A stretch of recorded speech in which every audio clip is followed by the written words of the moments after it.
अगर बोले खास पेशकश हमारी, इसमें बड़े बड़े ब्रोकरेज हाउसेस की रिपोर्ट्स क्या कुछ कह रही है, उसको खंगालना पढ़ने का काम सुबह सुबह करने के बाद जो आपके पोर्टफोलियो के हिस्से में या तो शामिल हो सकते हैं या फिर वो दूर होने चाहिए, या फिर आप जो है जिनमें आप लगातार सवाल पूछते हैं, ऐसे कुछ शेयरों को हम लेकर के आते हैं और हर्ष सुबह सुबह बखूबी इस काम को अंजाम देते हैं।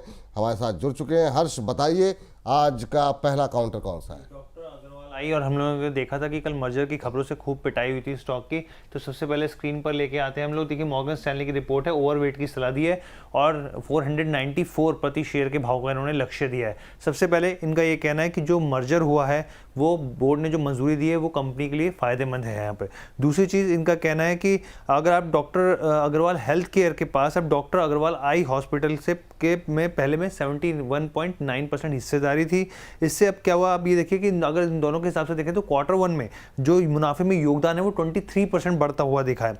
इस मर्जर के चलते FY27 में अगर आप अर्निंग पर शेयर देखें तो वो भी उसके लिए काफ़ी ज़्यादा फायदेमंद होगा। अब अगर आप doctor health care Agarwal health care का वैल्यूएशन देखें हॉस्पिटल के, तमाम हॉस्पिटल के हिसाब से, तो वो 14% नीचे ट्रेड कर रहा है यहाँ पे। एंटरप्राइजेज वैल्यू टू एबिटा की बात करें तो 22x पर ट्रेड कर रहा है, जो कि इनको वैल्यूएशन काफ़ी फिजिबल लग रहे हैं। और लिस्टेड एंटिटी में अगर ये जिस तरीके से मर्जर होगा उसके बाद से पारदर्शिता और बढ़ेगी और तमाम तरह की जो यहाँ पर जटिलताएं वो कम होती दिखेंगी। जी, डॉक्टर अग्रवाल हेल्थ केयर जो है वो 440 के आसपास अभी ट्रेड करता हुआ। आई हॉस्पिटल जो है वो 4,4500 के आसपास ट्रेड जी, करता अग्रवाल है। हेल्थ केयर, जी जी हाँ, जी। डॉक्टर अग्रवाल हेल्थ केयर की बात कर रहे हैं, ठीक है। सर, जरा आपकी टिप्पणी क्या होगी डॉक्टर अग्रवाल हेल्थ केयर को लेकर के? देखिए, मुझे लगता है कि 440 के आसपास अभी चल रहा है और इतना कंफ्यूजन में आ गया कि दोनों चार्ट मैं निकाल लिया कि कौन से भी बताना पड़े सर। ठीक है। तो बेसिकली देखिए, अभी doctor Agarwal health care limited 440.60 पैसा के आसपास चल रहा है। रिसेंटली एक टॉप बिल्ड हुआ था ऑलमोस्ट 468 के आसपास।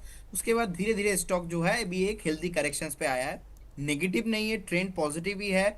इनफैक्ट आईपीओ का जो डे हाई था उसके ऊपर अभी भी नहीं गया है, उससे थोड़ा बहुत नीचे चल रहा है। मुझे लगता है कि जिनके पास है आप एक बार 420 का एक स्टॉप लॉस के साथ बने रहिए। और सर, आपने टारगेट कितना बताया? 494।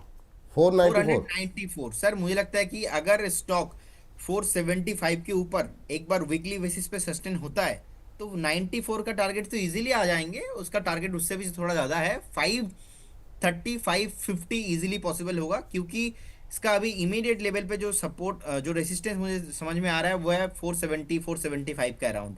और आईपीओ जो डे का हाई था उस वीक का ऑलमोस्ट 460 टू 465 के अराउंड।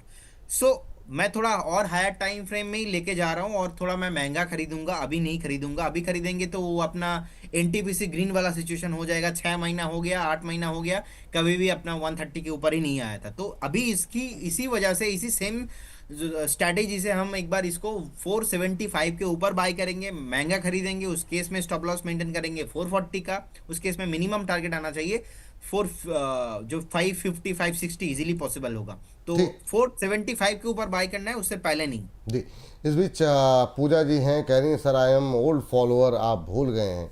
भूले नहीं हैं देवी जी, कैसे बात कर दी, कहीं प्लीज़ टेक माय क्वेश्चन। सवाल ले लिया जाएगा। एनएचपीसी पे सर इनका सवाल है, 84 पे इन्होंने लिया हुआ है, एवरेज करना चाह रही हैं। जब आपसे डिस्क्लोजर लेंगे तो उसके साथ इस पर टिप्पणी कर दीजिएगा। अभी चलते हैं दूसरी कंपनी के पास बारे में जानने के लिए, हर्ष के पास। हर्ष, बताइए अगली कंपनी कौन सी है? दूसरी कंपनी बजाज फिनसर्व की बात कर लेते हैं हम यहाँ पर। और जेफरीज की रिपोर्ट है, खरीदारी की सलाह दी है, 2,420 रुपये के इन्होंने लक्ष्य दिए यहाँ पे। सबसे पहले इनका कहना है कि मैनेजमेंट जिस तरीके से एग्रेसिवली आगे बढ़ रहा है, खासतौर पे जो उन्होंने टारगेट अगले 5 साल के रखे हैं वो 15 से 22% के ग्रोथ के लग रहे हैं। जो ग्रोथ के इन्होंने टारगेट्स रखे हैं हमको लगता है वो अचीव हो सकते हैं, जो कि जेफरीज ने कहा है यहाँ पे। इन्होंने ये भी कहा है कि कंपनी के तेजी से संख्या जो ग्राहकों की बढ़ रही है, आमदनी मुनाफा बढ़ता हुआ दिख रहा है यहाँ पे। और इंश्योरेंस यूनिट की बात करें तो मार्जिन में और बढ़ाने वाली जो चीज़ें हैं, जिस तरीके से कंपनी स्टेप ले रही है, वो आगे फायदेमंद होता हुआ दिखेगा। यहाँ पर बजाज अलियांस के चलते भी एक मुनाफे में ग्रोथ देखने को मिल सकती है। हेल्थ केयर और एसेट मैनेजमेंट में जो है यहाँ पर विस्तार कंपनी कर रही है। और साथ ही कोर अर्निंग की बात करें वित्त वर्ष 2025 से लेकर 28 के बीच में, तो ये 22% कैगर के हिसाब से बढ़ सकती है। चलिए, ठीक, ये बात यहाँ पर है बजाज फिनसर को लेकर के 2420 के टारगेट। सर, करीब करीब 500 रुपये ऊपर के टारगेट यहाँ पर निकल के आ रहे हैं। आप कैसे देख रहे हैं जेफरीज की इस रिपोर्ट को?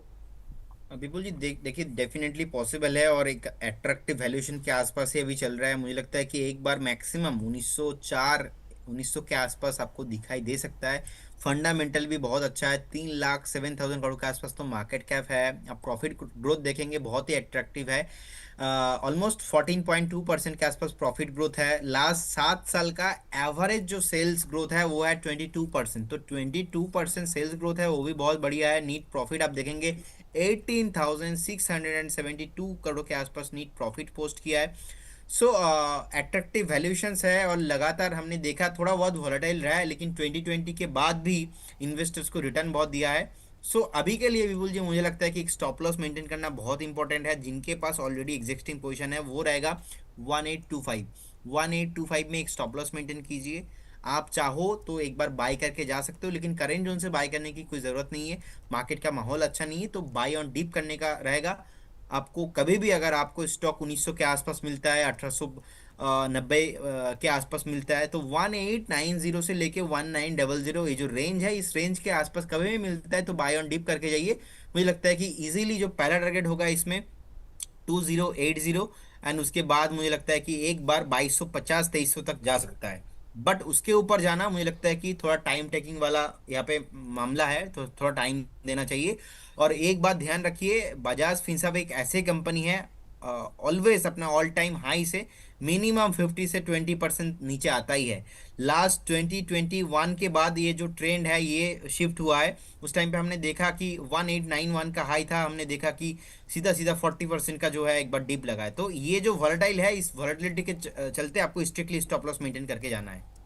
जी चलिए, इस बीच जो है अगले टिप्पणी को लेकर के जो है फटाफट अगली कंपनी पे बात चलते हैं। बताइए अगली कौन सी कंपनी? जी, सरकारी कंपनी सेल की बात कर लेते हैं यहाँ पर। और एमबे की रिपोर्ट आई है यहाँ पे, और खरीदारी की सलाह दी, और 144 रुपये के इन्होंने लक्ष्य दिए हैं यहाँ पे। सबसे पहले इनका कहना है भारत और चीन में जिस तरह की नीतियाँ कमोडिटीज़ को लेकर बदल रही हैं वो इस स्टॉक के लिए काफ़ी पॉजिटिव हो सकती है। जैसे कि सेफ गार्ड ड्यूटी की बात कर लें या फिर एंटी इन्वॉल्यूशन की बात कर लें, तमाम तरह की ड्यूटी जो है वो कंपनी के लिए पॉजिटिव हो सकती है। स्टील कीमतों में जो स्थिरता बनी हुई है वो एक पॉजिटिव खबर है यहाँ पे। चीन से अलग होकर तमाम जो तरह की जो चीज़ें हैं यहाँ पर, अगर सेफ गार्ड ड्यूटी की बात करें तो स्थानीय मांग जो है अब वो और बढ़ सकती है, यहाँ पे सप्लाई के हिसाब से बढ़ सकती है, तो इससे सीधा फायदा सेल को होता हुआ दिखेगा। इंपोर्ट जो है वो घटेगा यहाँ पर, और घरेलू मार्केट को सीधे तौर पे फ़ायदा पहुँचेगा, जिससे सेल को फ़ायदा होगा। इन्वेंट्री कम हो रही है लगातार कंपनी की, और जो प्रॉफिटेबिलिटी है वो बढ़ रही है। चलिए, तो ये बात निकल के आई है। सेल सर बहुत लोगों के पोर्टफोलियो में है, 132-33 से लेकर के 38 तक की पोजीशन। जो सवाल हमारे पास आते हैं, आपकी सलाह क्या रहेगी? सेल कैसा लग रहा है, क्या करना चाहिए? अभी टाटा स्टील पे भी हम लोग बात कर रहे थे। देखिए सेल भी ऑलमोस्ट वही है विपुल जी, कंसोलिडेशन चार्ट में है और धीरे धीरे नीचे आ रहा है। अभी गिरते हुए शेयर को एवरेज नहीं करना चाहिए। सेकंड थिंग, अभी मुझे लगता है कि बाय भी नहीं करना चाहिए, क्योंकि जिस तरीके से नीचे आ रहा है, एक बार मुझे लगता है कि स्टॉक 104 105 तक मैक्सिमम पॉसिबिलिटीज है आने का। 144 टारगेट आएंगे, लेकिन अभी भी तो मोमेंटम ऊपर साइड नहीं है। तो पहले जो है स्टार्ट देना पड़ेगा, पेट्रोल डलवाना पड़ेगा, उसके बाद जो है मोमेंटम ड्राइवर अच्छा होगा तो उसके बाद जाके ऊपर जाएंगे। अभी भी इसमें जो है, जो पेट्रोल खत्म होने के तरफ बढ़ रहा है, तो मुझे लगता है कि उसके लिए वेट कीजिए, थोड़ा बहुत खत्म होगा पेट्रोल, रेस्ट होने वाला है, उसके बाद जाके यहाँ पे कुछ मोमेंटम पॉसिबल है। तो 150 160 इजीली पॉसिबल है, क्योंकि फंडामेंटली इसमें वैल्यू है विपुल जी। ये और ये जो काउंटर है आपको 2 से 3 साल वाला काउंटर है, इमीडिएट लेवल 1 2 3 महीना वाला काउंटर नहीं है। होल्ड करने का सलाह रहेगा, फ्रेश बाय अभी ना करेंगे तो अच्छा है।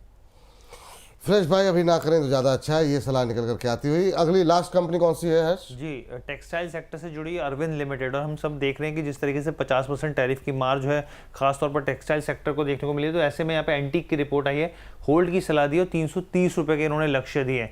इनका सबसे पहले ये कहना है कि हम लोगों को उम्मीद थी कि जो स्थिति है वो बदलेगी, लेकिन अभी तक फिलहाल के लिए जो 50% टैरिफ जो है वो इम्पैक्ट डालता हुआ दिखेगा कंपनी की इनकम पर। अमेरिका के बाजार से आप समझिए कि 37% जो है वो कमाई अमेरिका के बाजार से होती है। यहाँ पे गारमेंट्स बिजनेस पे इम्पैक्ट होता हुआ दिखेगा साफ तौर पे। आने वाले समय में वॉल्यूम जो है वो प्रभावित होंगे यहाँ पर। इसके अलावा कंपनी के मार्जिन्स पे दबाव पड़ता हुआ दिख सकता है आने वाले 2-3 क्वार्टर्स में। इनका कहना है कि जो यहाँ पर अरविंद लिमिटेड है वो यूरोप के और ख़ासतौर पे इंग्लैंड के जो बाज़ार को तलाश रही है, यहाँ पर उसमें आगे जो है मौजूदगी का प्रयास कर रही है, लेकिन इसमें एक टाइम लगेगा। और इसी के चलते अब इनका ये मानना है कि थोड़ा सा दबाव जो है स्टॉक में देखने को मिल सकता है। चलिए, 330 तक के टारगेट निकल के आ रहे हैं। बड़ी असमंजस की स्थिति है सर इस सेक्टर को लेकर के।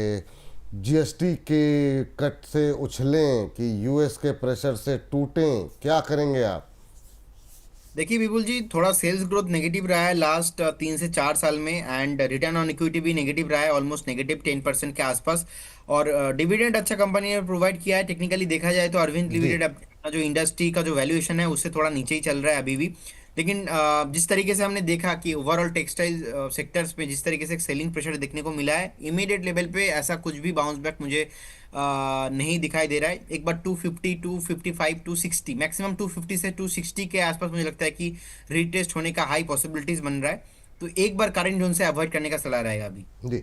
चलिए हर्ष, बहुत बहुत शुक्रिया, बहुत बहुत धन्यवाद आपका आज की इस चर्चा में जुड़ करके ये तमाम शेयरों पर बातचीत करने के लिए।